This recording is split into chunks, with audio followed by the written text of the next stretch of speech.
you've worked with Haley and Rivers, and you've sampled Coldplay, and you play guitar a lot of times in your show. So you do a lot of rock and hip hop together. Is that something we're going to see more of?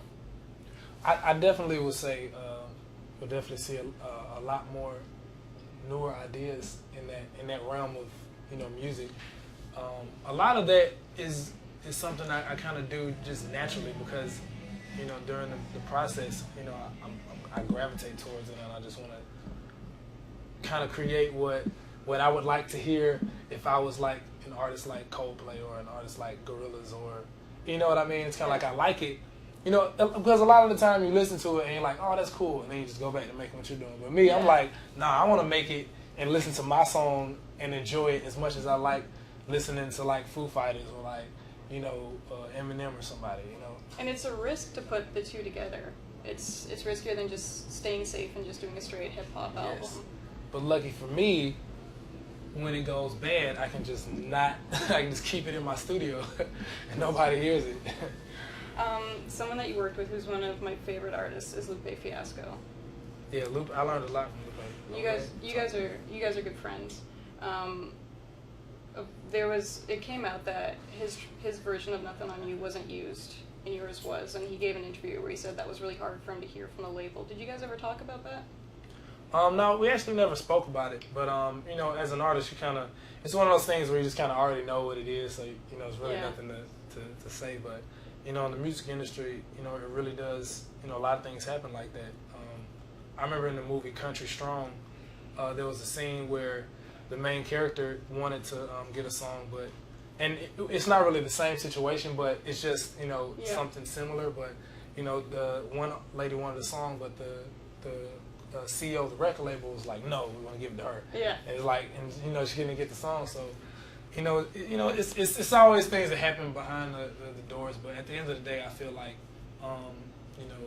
whatever music the fans get, as long as they like it and they're happy with it, and you know what I mean. It's really for the fans. As an artist, you got to we go through the trenches, and we go through all of the the blood, sweat, and tears to present it to the fans. And that's really the main goal. I love that you reference Country Strong. That's amazing. You like that? I really like the movie. Chances hard. We should do a country album. That's what I'm saying. Nelly and Tim McGraw did it.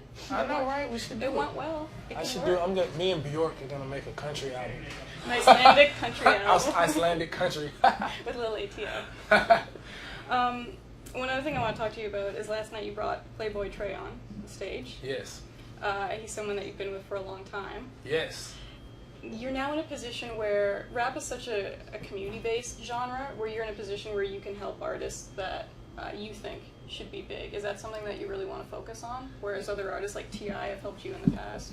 Yes, definitely. And even beyond that, a lot of people don't realize that Trey actually, my manager introduced me to Trey when I was like 15.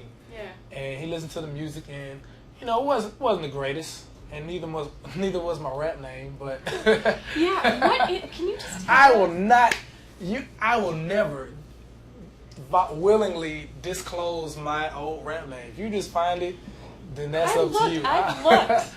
You've looked. I'm so glad you don't find it. Now I'm really gonna look. But Trey saw the diamond in the rough, I guess, and he was willing to. I was in a group at the time with my cousin, and we were in a group called The Clinic. Mm-hmm. And we both had, kind of disappointing rap names, but The Clinic's a good name, though. The Clinic was a good name, but individually it just wasn't, But he let us, use his studio. He taught me how to use Pro Tools, and just along my whole career, he's been a real pillar in the foundation of, just the whole team and the whole movement and how we operate. And so, and also I feel like he's a great artist, and a lot of people don't know he's a comedian on the side. He does Thursdays and Fridays at the Laugh and Clam now. Yeah, but Trey is funny, man. But it's really a good strong team, man. Team Bob, Grand Hustle. Me and T.I. have got some things up our sleeves we're about to unleash, but when the timing is right. Yeah. Yeah. Well, on Twitter you said the new album's coming. Yeah. Because the adventures of Bobby Ray are not over. They're not done. Can you tell us? It's like anything? The Adventures of Bobby Ray. ... Mhm. But they took that off the Yeah, album. you gotta cover. be lipstick. Yeah. Can you tell us anything about the album? I can tell you. This is what I. Okay, I can tell you that there will be drums on the album. Okay. There will be bass. Okay. I will be on the album. Really? This is exclusive.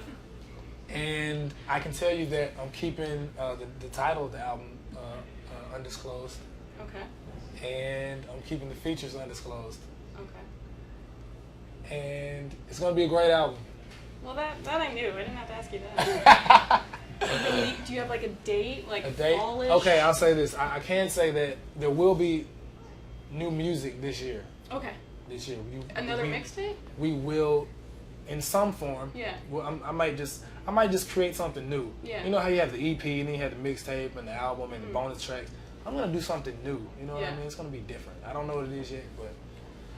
Is it daunting heading into your second album when the first one was so successful?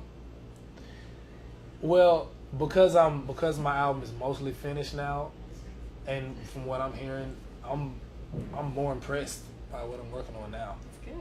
And you know, me and Playboy Trey have been working on a lot of songs, and you know, he's helped me a lot in the songwriting process. He actually helped me write "Don't Let Me Fall," which was the last song that I recorded before I turned my album in, and just from what we've been working on, I mean, we feel pretty good. You know that Robert De Niro face that.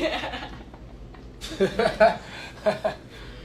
Good. Well, I can't wait to hear it, and I feel like the interview went pretty well. It did. Could it get like approved? Could you approve this interview? My name is Bob, and I approve this message.